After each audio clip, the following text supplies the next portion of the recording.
नमस्कार, स्वागत है आप सभी का म्यूचुअल फंड हेल्पलाइन में। आपके साथ मैं हूं स्वाति। म्यूचुअल फंड निवेश का एक ऐसा विकल्प है जिसके ज़रिए आप अपने सारे लक्ष्य पूरे कर सकते हैं, लेकिन इसके लिए ज़रूरी है कि आप लक्ष्यों के हिसाब से अपने निवेश को सही तरीके से बांटें और पोर्टफोलियो को सही तरीके से डाइवर्सिफाई करें। तो क्या होता है पोर्टफोलियो डाइवर्सिफिकेशन और कैसे करें सही निवेश, हर सवाल का जवाब आपको मिलेगा हमारे शो म्यूचुअल फंड हेल्पलाइन में। शुरू करते हैं आज का शो और देखते हैं कि ख़ास क्या है। क्या एक व्यक्ति सीनियर सिटीजन सेविंग स्कीम और PMVVY दोनों में निवेश कर सकता है? 5 से 7 साल के लिए इंटरनेशनल फंड में निवेश करना क्या होगा फायदेमंद? 17 साल के बाद अगर 3 करोड़ चाहिए तो हर महीने कितने की SIP करनी होगी? और फंडनामा में आज हम जानेंगे कि क्या आपको NFO यानी न्यू फंड ऑफर में निवेश करना चाहिए या फिर नहीं।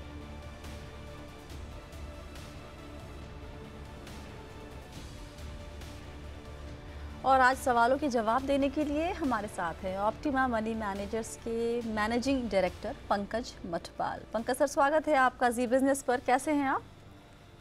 थैंक यू स्वाति, मैं एकदम ठीक हूँ। आप कैसी हैं? बहुत बढ़िया सर।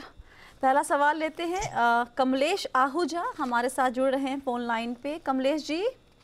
Yes ma'am. नमस्ते, कहाँ से बात कर रहे हैं? जी मैं उल्लासनगर महाराष्ट्र से। उल्लासनगर से। बताइए क्या जानना चाहते हैं आप? एक्चुअली अभी मेरी एज 33 है जी। मुझे समझिए मैं रिटायर होता हूँ 50 इयर्स में या 55 इयर्स में। तो अभी से मैं SIP स्टार्ट करूं, जैसे मुझे कॉर्पस जैसे अमाउंट होना चाहिए more than 2 crore rupees after 50 years या 55 इयर्स के बाद। तो अभी कौन से फंड्स में मैं ऐसे इन्वेस्ट करूं और मिनिमम कितनी SIP मुझे करनी चाहिए पर मंथ, जब ये जैसे मेरा 50 इयर्स के बाद या 55 इयर्स के बाद इतना कॉर्पस हो जाए मोर देन 2 करोड़। एक दो सवाल आपसे पूछ लेती हूँ। अभी आपने कुछ और भी निवेश किया हुआ है? हाँ, जनरली जैसे मैं स्टार्टिंग जैसे निवेश करता हूँ वो मोस्टली मैं फिक्स डिपॉजिट्स में, जैसे NCDs हो गई या और कोई कॉर्पोरेट बॉन्ड्स हो गए या कॉर्पोरेट FDs हो गई, नॉर्मल इसमें या म्यूचुअल फंड्स भी हैं लेकिन लमसम इन्वेस्टमेंट है वो, लेकिन इतने नहीं है। अच्छा, और ये जितने भी निवेश है वो सब आपके रिटायरमेंट कॉर्पस के हिसाब से ही आपने रखा हुआ है? नहीं, एज ए जर्नल अभी जो करंट आई मीन टू से कि आप जो ये निवेश कर रहे हैं ये किसी और वित्तीय लक्ष्य के लिए है या फिर आप इस पैसे को रिटायरमेंट के लक्ष्य के साथ ही जोड़ के देखना चाहेंगे? नहीं, नॉर्मल इन्वेस्टमेंट जैसे। नॉर्मल इन्वेस्टमेंट है जी। अच्छा, ठीक है। और अभी कितने पैसे आप हर महीने बचा लेते हैं? ऑलमोस्ट मेरी जितनी भी इनकम है वो सेविंग्स में ही जाती है। अच्छा। जैसे हाँ, जो मेरे जो एक्सपेंसेस हैं हाउस होल्ड वो मोस्टली डैड के अकाउंट से ही होते हैं। बहुत तो, बढ़िया। हाँ, तो ये आप रकम एक आइडिया देंगे हमें कितना पैसा बचा लेते हैं? मतलब मंथली एवरेज समझिए 75,000 नियर अबाउट 50 to 75,000 मंथली हो जाए। बहुत बढ़िया। बताइए 3 करोड़ चाहते हैं जोड़ना, ये करीब 30 साल या 25 साल में। पंकज सर 75,000 ऐसे ही बचा ही रहे हैं। मुझे लगता है कि ये रकम अगर निवेश करना शुरू कर दे तो ये 3 करोड़ क्या उससे कहीं ज्यादा रकम जोड़ लेंगे। बिल्कुल स्वाति, सही बोला है आपने। अगर 33 इयर्स की एज है और अभी 75,000 बचा पा रहे हैं तो मैं उम्मीद करता हूँ कि और बचत ज्यादा ही होगी। इनकम बढ़ेगी तो शायद और बचा पाएंगे। बट अभी भी जो उन्होंने बताया, अगर ये मान के चलें कि अभी जो बाकी इन्वेस्टमेंट कर रहे हैं वो उनके को और भी फाइनेंशियल गोल्स, हालांकि क्लियर नहीं बताया, लेकिन मैं मान के चल रहा हूँ कि हर एक की पर्सनल लाइफ में कुछ और भी गोल्स होते हैं। तो अगर हम ये सोचे कि जो पैसा अभी इकट्ठा किया है वो दूसरे गोल्स के लिए रख दिया जाए और अब जो ये इन्वेस्ट करेंगे, 33 इयर्स ओल्ड हैं और 55 इयर्स या 50 इयर्स, 50 इयर्स का मतलब हो गया कि 17 इयर्स इनके पास बचे हुए हैं। और यदि ये बोलते हैं कि 55 इयर्स की एज में, तो यानी 22 साल इनके हाथ में है। तो अगर उन्हें, क्योंकि जैसा हम जानते हैं म्यूचुअल फंड्स में रिटर्न की गारंटी तो नहीं है, लेकिन अगर इतना लंबा वक्त है तो उस हिसाब से करीब 12% का एवरेज रिटर्न हम लेके चलते हैं। तो उस सब से बात करें तो इन्हें 17 साल में, यानी कि जिस टाइम पर 50 इयर्स के होंगे, उस वक्त अगर 3 करोड़ रुपए चाहिए तो 48,000 पर मंथ का इन्वेस्टमेंट स्टार्ट करना चाहिए। अभी तो इनके पापा जी सारा खर्च कर रहे हैं, तो इनकी सारी कमाई बच जाती है 75,000 के आसपास, बट आई एम श्योर कि लाइफ लॉन्ग पापा जी खर्च नहीं चलाएंगे और इनको अपने पैसे भी खर्च करने होंगे। तो अभी भी अगर ये 50,000 से भी शुरुआत करें, पूरा पैसा ना चाहे निवेश करना, तो भी अच्छी खासी रकम 22 साल में इनके पास 12% के रिटर्न के लिहाज से ठीक ठाक कॉर्पस जुड़ जाएगा। बस शर्त यही है, शर्त यही है कि वही लंबे वक्त तक आप कंटिन्यू करें, बीच में निकालें ना पैसा या रोक ना दें। तो कमलेश जी, या बोलिए। क्लैरिटी मिल गई ना? हाँ जी, बिल्कुल बिल्कुल। तो निवेश शुरू करें जल्दी से, और बाकी जो कर रहे हैं वो अपना जारी रखिए, लेकिन इक्विटी का एक्सपोजर लेंगे तो बेहतर होगा लॉन्ग टर्म के लिए। अगर मैं इंटरनेशनल कोई फंड चूज करता हूँ तो पर्टिकुलर मुझे सेक्टर वाइज फंड चूज करना चाहिए कि इंडेक्स फंड चूज करना चाहिए? इंटरनेशनल तक पहुँचने के पहले डोमेस्टिक से शुरुआत कर लीजिए, उसके बाद आगे बढ़ते।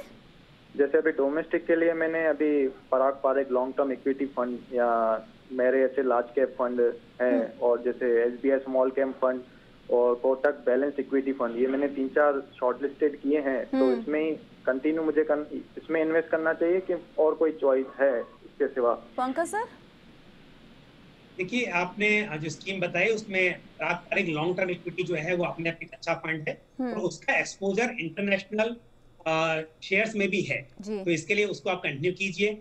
दूसरा, आपने एक बैलेंस फंड की बात की, हाइब्रिड फंड की बात की, उसकी जगह बोलूंगा कि आप डेट और इक्विटी को अलग अलग रखेंगे तो बेहतर है, आप अलग अलग कर लीजिए। तो एक मैं हालांकि पूरे आपने जो फंड बोले वो पूरे नहीं समझ पाया, लेकिन मेरा सुझाव ये होगा कि लार्ज कैप में एक फंड आप रखिए, एक्सेस लार्ज कैप फंड भी हो सकता है, या मेरे एसेट लार्ज कैप फंड आप इंक्लूड कीजिए। एक आप साथ में mid cap fund, mid cap में आप Canara Robeco mid cap fund को इंक्लूड कर सकते हैं, या फिर आप DSP DSP mid cap fund उसको इंक्लूड कर सकते हैं, वो एक अच्छा फंड है। और स्मॉल कैप में SBI, शायद आप बोल रहे थे SBI स्मॉल कैप आपके पास में है, तो उसको उसमें आप SIP स्टार्ट कर दीजिए, आपने लमसम किया हुआ है, और साथ में large and mid cap fund को आप इंक्लूड कर सकते हैं। चलिए अगला सवाल लेते हैं। अमित गुप्ता हमारे साथ जुड़ रहे हैं फोन लाइन पे। अमित जी नमस्ते, कहाँ से बात कर रहे हैं? नमस्कार मैम, मैं गुड़गांव से बात कर रहा हूँ ma'am ji. Madam, first of all मैं क्या कहते हैं आपको और आपकी टीम को बधाई देना चाहूंगा। आप इतना बढ़िया काम कर रहे हैं, that you are making people achieve their dreams. जी बहुत बहुत शुक्रिया अमित जी, बहुत बहुत शुक्रिया। हाँ जी मैम। जैसे मैंने अपना ईमेल के थ्रू बता दिया है, ऑलमोस्ट मैम मैं 11 फंड्स में इस वक्त इन्वेस्ट कर रहा हूँ, और मैडम उसमें 3 मेरे स्मॉल कैप फंड हैं, मेरे मिड कैप फंड हैं, 2 मेरे लार्ज कैप हैं, 1 मल्टी कैप है, 1 इंडेक्स फंड है और 1 फोकस फंड है मैम। इतना सारा फंड कैसे जोड़ लिया और क्यों? मैम ये एक्चुअली क्या हुआ कि मुझे मतलब मैंने इससे पहले मैडम मैं 40 इयर्स का हूँ, मैंने आज तक कभी इक्विटी में अपना पोर्टफोलियो नहीं बनाया। मैं जनरली ट्रेडिशनली सोचता था मेरा सारा PPF वगैरह सारे डेट फंड्स में ही पैसा है। जैसे मेरा अपना PPF है, वाइफ का PPF हो गया, और एक मेरी बिटिया है उसका सुकन्या समृद्धि खोला हुआ है मैंने, तो उसी में डालता था। तो फिर मुझे सुझाया गया कि नहीं, ये एक अच्छी स्ट्रेटजी नहीं है, तो you should also start investing in equity. तो फिर मैडम मैंने खुद बहुत रिसर्च करी 1 साल पहले, और उस टाइम के जो बेस्ट परफॉर्मिंग फंड्स थे वो मैंने एक लिस्ट बनाई। तो उसमें मैम ये मुझे 10-11 फंड बहुत पसंद आए, तो ये उसके हिसाब से मैम मैंने इन्वेस्टमेंट करना चाहा, स्टार्ट कर दिया एक तरह से मैम। तो मैम फिर बाद में मैंने शोज देखे वगैरह, पता चला, तो मुझे ऐसा लगा कि मैं बहुत ज्यादा फंड्स में इन्वेस्ट कर रहा हूँ, पोर्टफोलियो शुड बी स्मॉल। जबकि हालांकि मैडम मेरा पोर्टफोलियो बहुत अच्छा रिटर्न दे रहा है, आज की डेट में 10% रिटर्न है मैम। बहुत बढ़िया, बधाई हो। हाँ जी मैम।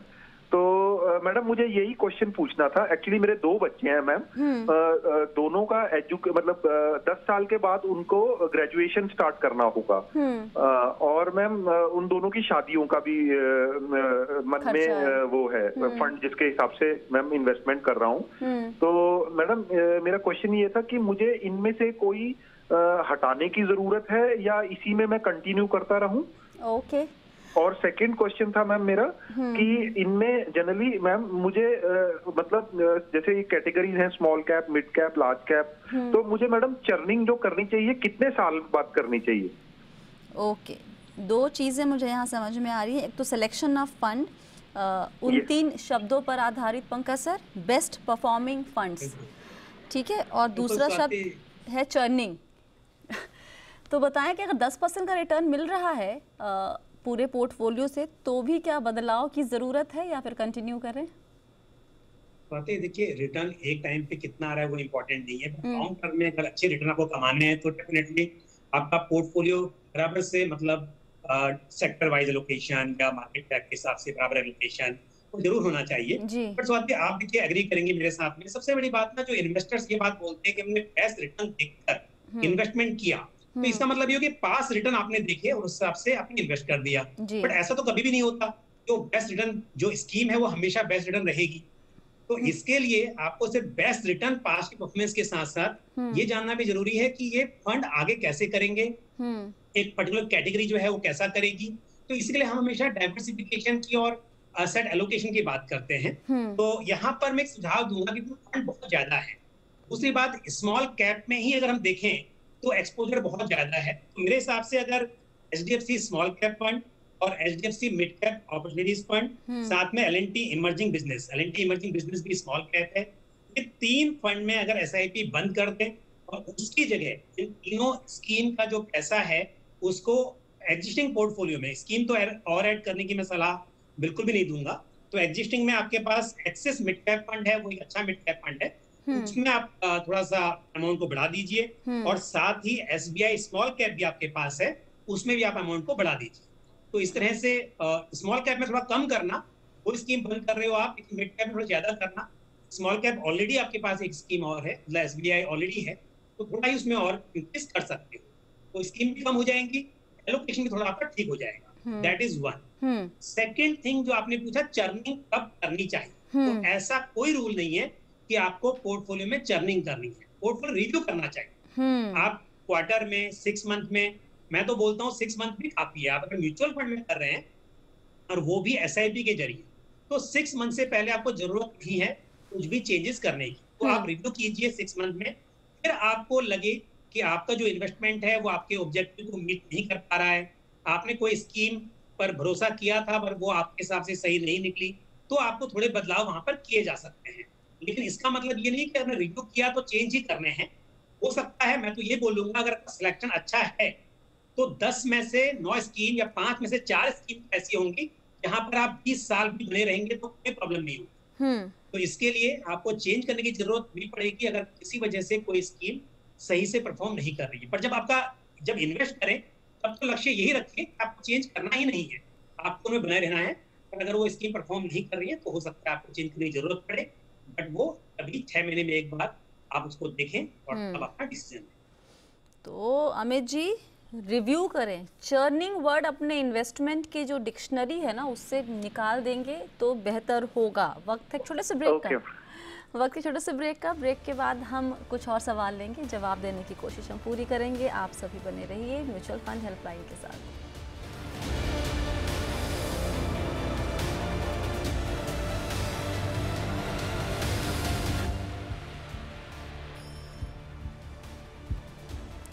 म्यूचुअल फंड हेल्पलाइन में एक बार फिर से आप सभी का स्वागत है। आज आपके सवालों के जवाब दे रहे हैं हमारे एक्सपर्ट पंकज मठपाल। अगला सवाल लेते हैं। भरत कुमार पाठक जी ने अपना सवाल ईमेल के ज़रिए भेजा है। जानना ये चाहते हैं कि क्या एक सीनियर सिटीजन सेविंग स्कीम्स और प्रधानमंत्री वय वंदन योजना, ये दोनों में निवेश कर सकता है या फिर किसी एक में ही निवेश करने पर ऐसा कुछ रूल है कि किसी एक में ही निवेश करना होगा? नहीं, इस बात दोनों स्कीम में इन्वेस्ट किया जा सकता है, सीनियर सिटीजन सेविंग स्कीम में भी और साथ में 15 लाख आप सीनियर सिटीजन सेविंग स्कीम में कर सकते हैं और एडिशनल 15 लाख इन्वेस्टर प्रधानमंत्री वय वंदना योजना में भी कर सकते हैं। तो 30 लाख अच्छा। और ज्वाइंटली अगर करना है, ज्वाइंट में ऐसा भी हो सकता है कि दोनों स्पाउस मतलब हस्बैंड वाइफ 30 लाख तो दो स्कीम में करके 50 लाख भी पूरा इन्वेस्ट कर सकते हैं। और ज्वाइंट में जैसे कि फर्स्ट नेम में पहला हस्बैंड का है, ज्वाइंट में वाइफ का है, दूसरे अकाउंट में हस्बैंड का जॉइंट नेम है और वाइफ का फर्स्ट है, ऐसे करके भी इन्वेस्ट किया जा सकता है। रिटायरमेंट के बाद अगर किसी को निवेश करना है पंकज सर, तो आप इन दोनों प्रोडक्ट को, निवेश के जो ऑप्शन है, इन्हें आप कैसे रैंक करते हैं? देखिए, बिल्कुल थोड़ा एलोकेशन तो इसमें होना चाहिए। हालांकि जो प्रधानमंत्री व्यय वंदना योजना है उसमें भी रिटर्न अब कम हो गए हैं पहले के मुकाबले, और साथ ही जो सीनियर सिटीजन सेविंग स्कीम है उसमें भी क्वार्टर वाइज अब रिव्यू होते हैं। बट एक चीज अच्छी है कि अगर आपने एक बार इन्वेस्ट कर दिया तो फिर उसके बाद वो जो इन्वेस्टमेंट है वो आपका जिस रेट पे आपने लॉक कर दिया थ्रू आउट द टर्म, चाहे वो हम बात करें 5 साल की सीनियर सिटीजन सेविंग स्कीम की या प्रधानमंत्री व्यय वंदना योजना में 10 इयर्स का आपका टर्म है, तो पूरे टाइम तक वो इंटरेस्ट रेट फिक्स रहेगा आपके लिए, चाहे उसके बाद नए इन्वेस्टर्स के लिए वो चेंज हो जाए। तो इस हिसाब से मुझे लगता है कि थोड़ा एलोकेशन, इतना तो नहीं हमने जैसे बोला कि आप 60 लाख भी कर सकते हैं हस्बैंड वाइफ मिलकर, तो उतना जरूरत नहीं है, लेकिन क्योंकि अब डिपेंड करता है पैसा कितना है आपके पास में, लेकिन कुछ एलोकेशन मैं बोलूंगा जरूर करना चाहिए। अगला सवाल देवेंद्र साहू जी हमारे साथ जुड़ रहे हैं। देवेंद्र जी नमस्ते, कहाँ से बात कर रहे हैं? मैडम मैं राजनांदगांव से बोल रहा हूँ, छत्तीसगढ़। जी सर, बताइए क्या जानना चाहते हैं? मैडम मैंने होम लोन लिया है 15 लाख का, तो उसका रिपेमेंट करना चाह रहा हूँ मैं जी, जितना जल्दी हो सके। और उसके लिए वेल्थ क्रिएट करके एक्चुअली मैडम ये अपना जो मोतीलाल ओसवाल ETF फंड है उसमें इन्वेस्ट करना चाह रहा हूँ। अच्छा। कम से कम 7 साल या 10 साल तक। और उसके बाद उसमें जो फंड बनता है उससे आप चाहते हैं अपना लोन चुकाना? हाँ, लोन चुकाने के लिए मैडम। तो आपने ये Nasdaq, Motilal Oswal Nasdaq 100 ETF और मोतीलाल ओसवाल नैस्डैक 100 FOF, ये दोनों क्यों नाम शॉर्ट लिस्ट किया? दोनों इसलिए मैं वैसे कंफर्म करने के लिए मैडम, श्योर नहीं हूँ मैं कि कौन सा फंड यूज किया जाए ऐसा करके। आपको कौन सा बेहतर है मैडम? आपको एक सवाल और, आपको ETF कैसे काम करता है और कैसे अलग है म्यूचुअल फंड से, ये आपको समझ में आता है देवेंद्र जी? ETF गोल्ड का समझ में आता है मैडम। ETF गोल्ड में वो इसमें गोल्ड में इन्वेस्ट होता है। ओके। जी। सबसे पहले यहाँ पर पंकज सर, ये दोनों फंड सिमिलर हैं, लेकिन एक ETF है, एक FOF है, तो इनका जब बेसिक फर्क अगर समझा सकें आप एकदम आसान शब्दों में। बिल्कुल स्वाति मैं एक्सप्लेन करूंगा, पर एडिशनली जानना चाहूंगा कि लोन रीपे करने के लिए क्या यही फंड का सिलेक्शन किया है या पहले से और स्कीम भी इनके पोर्टफोलियो में है? वो आप जरूर बाद में पूछ लेना, पर पहले मैं एक आंसर जरूर दूंगा कि दोनों में क्या अंतर होता है। देखिए, जो ETF है वो एक्सचेंज ट्रेडेड फंड, वो चाहे वो गोल्ड ETF हो या वो इक्विटी ETF हो, यानी कि वो इक्विटी ETF है तो शेयर मार्केट में इन्वेस्ट कर रहा है, गोल्ड ETF है तो गोल्ड में इन्वेस्ट कर रहा है। अब जो फंड ऑफ फंड्स स्कीम है, फंड ऑफ फंड्स, क्योंकि जो ETF है वो इंटरनेशनल स्टॉक्स में इन्वेस्ट कर रहा है और उसके लिए आपको डीमैट अकाउंट भी चाहिए। अंतर ये होता है म्यूचुअल फंड और ETF में कि म्यूचुअल फंड की जो NAV होती है वो दिन में एक ही बार चेंज होती है, यानी कि जब मार्केट क्लोज हो जाता है तो क्लोजिंग के जो प्राइस होते हैं अंडरलाइंग असेट के, हम बात कर रहे हैं अगर इक्विटी फंड की, तो जो शेयर्स के क्लोजिंग प्राइस होंगे उनके बेसिस पर दिन में एक बार आपकी फंड की NAV चेंज होगी। लेकिन यदि आप ETF में कर रहे हैं, क्योंकि ये एक्सचेंज ट्रेडेड है, आपके NAV, आपके जो यूनिट्स उनकी ट्रेडिंग हो रही है, तो ये दिन में कई बार सप्लाई एंड डिमांड के हिसाब से प्राइस चेंज होता रहेगा, तो दिन में कई बार आपका प्राइस चेंज होगा, ये मेन चीज है। दूसरी बात, ETF के लिए डीमैट कंपलसरी है क्योंकि उसमें ट्रेडिंग होती है, एक्सचेंज में लिस्टेड है वो, और जो आपका म्यूचुअल फंड है उसके लिए आपको डीमैट की जरूरत नहीं है जी। लेकिन अगर आप Motilal Oswal Nasdaq 100 fund of funds की बात कर रहे हैं, तो फंड ऑफ फंड्स जो है वो अल्टीमेटली नैस्डैक 100 ETF में इन्वेस्ट कर रहा है, तो पैसा आपका वहीं जा रहा है, और नैस्डैक 100 ETF जो है वो नैस्डैक में लिस्टेड शेयर्स में इन्वेस्ट कर रहा है। तो अल्टीमेटली ऑब्जेक्टिव एक ही है।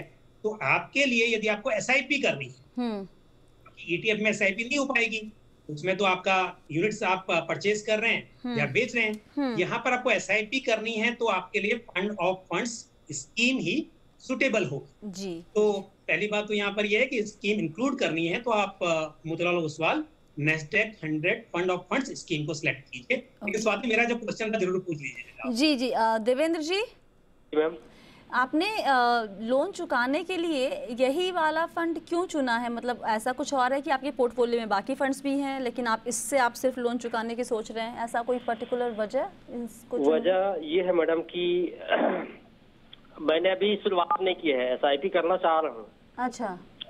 तो मैं आपके प्रोग्राम देख करके ही वैसे फंड नोट करके रख रहा हूँ, और जैसे YouTube से देखा मैंने, तो इसका जो ये अपना इन्वेस्ट करने के बाद जो रिटर्न मिलता है या मिलना है भविष्य में, जो पास्ट में जो पेमेंट किए हैं रिटर्न जो मिला है वो हाईएस्ट है, इसलिए करना चाह रहा हूँ मैडम मैं। तो आपके पोर्टफोलियो में और भी कोई फंड है, निवेश करते हैं आप अभी म्यूचुअल फंड में? अभी SIP नहीं किया हूँ मैडम, मैंने लमसम किया हूँ। लमसम क्या हुआ है? किस फंड में किया है? PGIM म्यूचुअल फंड में। अच्छा, ओके जी जी। पंकज सर, आप शुरुआत अगर इंटरनेशनल ना करके किसी डोमेस्टिक डाइवर्सिफाइड इक्विटी फंड, एक कोई large and mid cap fund select कर लीजिए, वहां से शुरुआत करें। आप अगेन क्योंकि पास रिटर्न देखकर इस फंड को सिलेक्ट कर रहे हैं तो मेरे हिसाब से ये सही नहीं होगा। आप आगे का देखिए पास देखने के बजाय। ओके, चलिए यहाँ पर हम क्विकली रुख करते हैं हमारे खास सेगमेंट फंडनामा की तरफ।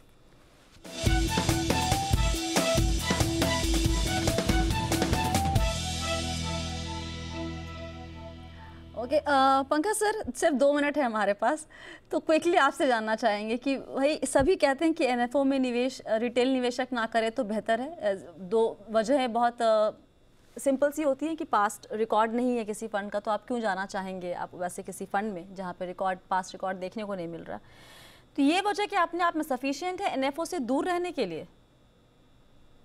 देखिए, ना तो पास रिकॉर्ड है और ना ही साथ में आपके पास पोर्टफोलियो है। जब एग्जिस्टिंग स्कीम आप इन्वेस्ट करते हैं तो आपको पोर्टफोलियो देखने को मिलता है और उसकी परफॉर्मेंस भी देखने को मिलती है। यहाँ पर दोनों ही चीज मिसिंग है, तो ऐसे में आप कैसे डिसीजन लेंगे? अब ठीक है, NFO अगर कोई ऐसा यूनिक आ रहा है जिस तरह की चीज आप चाह रहे थे और मार्केट में नहीं है, तब तो आपको NFO का सहारा लेना चाहिए। लेकिन यदि आप किसी एग्जिस्टिंग ऐसी स्कीम में, ऐसी स्कीम का NFO आ रहा है जो पहले से ही उस तरह की कैटेगरी अवेलेबल है, तो क्यों ना उसमें कर लिया जाए। अब एक वजह ये भी हो सकती है कि फंड मैनेजर जो है वो ऐसी परफॉर्मेंस दे रहे हैं कि आप चाहते हैं कि इस AMC का इस कैटेगरी में स्कीम आएगी तो मैं जरूर करूंगा, तब भी वजह हो सकती है। लेकिन जिस NFO की आप बात करना चाह रहे हैं, अगर ऐसा नहीं है, अगर वहां पर ना तो वो जो फंड है वो यूनिक है, पहले से उस कैटेगरी में स्कीम्स हैं, और दूसरी बात उस AMC की परफॉर्मेंस बाकी दूसरी जो स्कीम है उनकी भी कोई एक्स्ट्रा ऑर्डिनरी नहीं है, तो आपको बिल्कुल उसको अवॉइड करना चाहिए। ओके सर, ये एक क्विकली 2 या 3 लाइन में अगर बता सकें कि जब हम कहते हैं कि पास्ट रिकॉर्ड जो होता है वो गारंटी नहीं होता फ्यूचर परफॉर्मेंस का, ये डिस्क्लेमर हमेशा आता है ऐसा, तो जब अगर पास्ट रिकॉर्ड आपका गारंटी नहीं है फ्यूचर परफॉर्मेंस का, तो NFO में भी पास्ट रिकॉर्ड नहीं है, तो फिर क्यों नहीं NFO? फिर मैंने 2 चीजें बोली थी, पास्ट रिकॉर्ड और साथ में पोर्टफोलियो भी। तो वहां पर यहाँ पर आपको एटलीस्ट पास्ट परफॉर्मेंस से आपको एक आइडिया तो होता है कि क्या ऐसा परफॉर्म किया हुआ है, गारंटी नहीं है, बट साथ में आप पोर्टफोलियो भी देखते हो तो आपको मालूम चलता है पोर्टफोलियो में जो शेयर्स हैं कैसे हैं, इनसे क्या उम्मीद आपको है। कोई भी एडवाइजर अगर देखेगा कि फंड मैनेजर ने क्या किया हुआ है तो भी बता सकता है, या इन्वेस्टर भी अगर उसको देखेगा तो कुछ आइडिया मिलेगा ऐसा है। लेकिन है ही नहीं पोर्टफोलियो आपके सामने, आप कैसे डिसीजन लोगे इस बात पर? तो इसके लिए something is better than nothing. जब आपके पास में परफॉर्मेंस हिस्ट्री भी है और पोर्टफोलियो भी है तो मेरे हिसाब से वो बेटर चॉइस है। ओके, बहुत बहुत शुक्रिया पंकज सर आज सभी सवालों के जवाब देने के लिए। Thank you Swati, thank you very much. और आपके सवाल के जवाब अगर आप चाहते हैं कि हम दें तो अपने सवाल आप हमें ईमेल करें या व्हाट्सएप करें, डिटेल्स आपकी स्क्रीन पर है। जब भी आप अपना सवाल भेजते हैं तो अपना नाम और नंबर ज़रूर लिखिए। साथ ही कभी कभी हमें फीडबैक भी दे दिया करें कि आपको शो कैसा लगता है, ताकि हमें समझ में आए कि हम सही डायरेक्शन में जा रहे हैं या नहीं। फिलहाल के लिए शो में इतना ही, बने रहिए जी बिज़नेस के साथ। नमस्कार।